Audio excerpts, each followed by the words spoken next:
쌍방울 대북 송금 사건을 이재명 대표에게 어떻게든 막 이렇게 무리하게 엮어 넣으려고 했던 검찰의 조작 범죄. 최근 뉴스타파의 국정원 비밀 문건을 공개를 이 뉴스타파가 하면서 진상이 밝혀지고 있지 않습니까? 아시다시피 이 사안의 핵심은 김성태 쌍방울 그룹 회장이 북한에 보낸 그 800만 달러가 과연 어디에 사용되었는가에 있었지 않습니까? 이미 이에 대해서 이 국정원에서 쌍방울을 눈여겨보면서 앞서 말한 그 비밀 보고서를 작성했던 것이고, 해당 보고서에는 이제 그간 김성태를 비롯한 쌍방울 임원들이 경기도가 북한에 약속한 스마트팜 비용 500만 달러, 그리고 이재명 당시 경기도지사가 방북하는 비용 300만 달러를 대납했다라고 주장했던 것이 결국 진실은 쌍방울에서 주가 조작할 목적으로 사용한 비용이었다라는 것이 확인이 된 거죠. 이재명 대표와는 아무런 관련이 없는. 이걸 검찰이 지난해 5월에서 6월 사이에 국정원을 세 차례 압수수색으로 털면서 본인들이 얻어냈단 말이에요. 그 문건, 45건의 이 문건을요.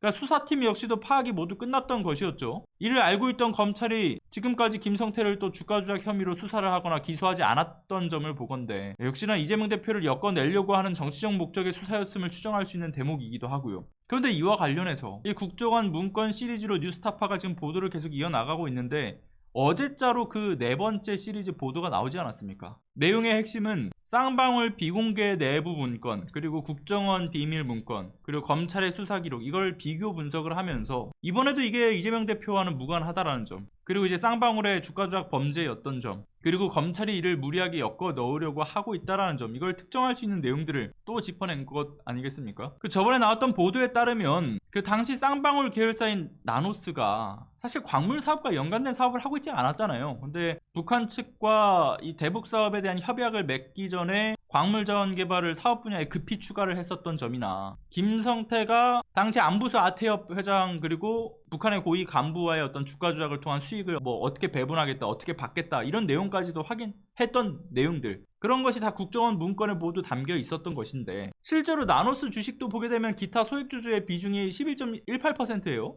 나머지는 모두 쌍방울 계열사가 가지고 있거나 김성태가 만들었던 투자조합의 소유로 채워 넣었던 점도 결국은 이런 주가 조작에 대비해서 자신들이 막대한 이익을 끌어갈 목적으로 그렇게 미리 배치를 했던 것으로 보여진단 말이죠. 그러니 이번에 추가로 확인된 내용에도 보면 쌍방울이 2019년에 그 북한의 아태위랑 MOU를 맺으면서 500만 달러를 약속했던 거, 그래서 2019년 1월에 200만 달러 송금하고, 그리고 같은 해 4월에 300만 달러를 추가 송금을 했고, 그러니까 이렇게 계약금 명목에 500만 달러를 지불하고 난 이후에 쌍방울이 북한과 비공개의 합의서를 작성을 했다라는 것인데, 쌍방울은 이와 같은 합의서를 이제 국정원이라든가 통일부에 원래 이걸 보고를 해야 되는데 이거 신고를 안 했어요. 그래서 이걸 뒷거래 이 합의를 했다라는 점도 국정원이 파악을 했다라는 것이 그 비밀 문건에 다 들어가 있었던 것이고요. 심지어는 그 보니까 1월에 송금되고 5월에 송금되고 합의서가 이렇게 막 만들어지고 하는데, 그거를 이제 국정원이 파악했던 게 10월이에요. 그러니까 이미 사건이 벌어지고 난 이후에 뒤늦게 좀 파악한 것으로도 알려지는 대목도 나온다라는 거죠. 그뿐 아니라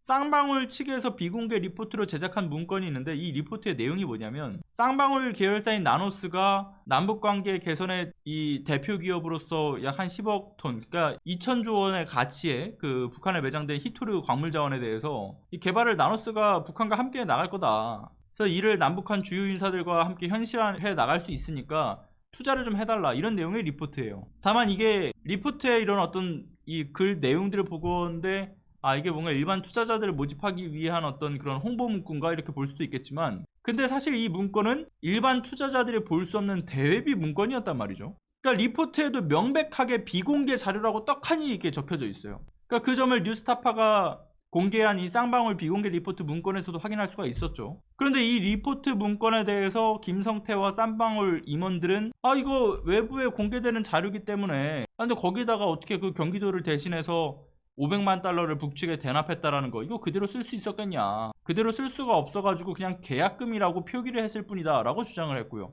검찰도 이걸 그대로 그냥 수용을 해서는 경기도의 스마트팜 비용에 대한 대납이다 라고 주장을 했지만, 다시 한번 강조를 하듯이 비공개 자료인, 말 그대로 대외비 자료라는 점에 있어서 이를 공개 자료라고 우기는 그 김성태와 쌍방울 그룹 임원의 주장들, 신빙성이 매우 떨어지는 논리죠. 이를 그대로 받아들이면서 이 국정원의 문건 내용은 무시한 검찰의 수사 역시나 이 정치적 목적에 치우쳐 있다는 것을 다시금 확인할 수 있는 대목이기도 합니다. 이미 뉴스타파의 시리즈 보도 이거 한 3편까지 나왔고, 또 어제자로 이제 4편까지 나와서 뭐 이번에 어제자 나왔던 보도 이전에도 이미 검찰의 조작 범죄에 대해서 특정할 내용들은 충분히 나왔다고 보는데, 이 계속해서 나오는 내용들이 지금 더 확실하게 쐐기를 박는 상황인 거죠. 그래서 아마 뭐 검찰이 이래저래 뭐 태클을 걸거나 또는 또다시 뭐 뉴스타파에 대한 무리한 어떤 압수수색을 하면서 역공을 할 것을 또 우려해서 이런 어떤 증거 조작, 그리고 또 언론의 어떤 탄압, 이런 시도를 막아세우기 위해서 이 뉴스타파가 모든 것을 쏟아내고 있는 것이 아닌가, 그런 생각도 듭니다. 아무튼 계속된 시리즈 보도로 해서 이렇게 드러나는 진실로 보건대, 유성 간첩 조작 사건 이후에 비슷한 형태의 검찰 최대 조작 사건이 또다시 등장을 한 것으로 보여요. 정적을 제거하기 위해서, 강력한 야당 측 대권 후보를 무너뜨리기 위해서, 정치검찰의 조직적 계획적 범죄, 이게 북한과의 내통한 범죄를 엮어 넣으려고 하는 수작질인 거죠. 이에 대한 조사도 특검을 통한 수사가 시급해 보인다라고 봅니다. 이 사건은 검찰들 또는 경찰의 이런 기존의 수사기관에서 맡겨서 해소될 수 있는 일은 아니라고 보여지네요.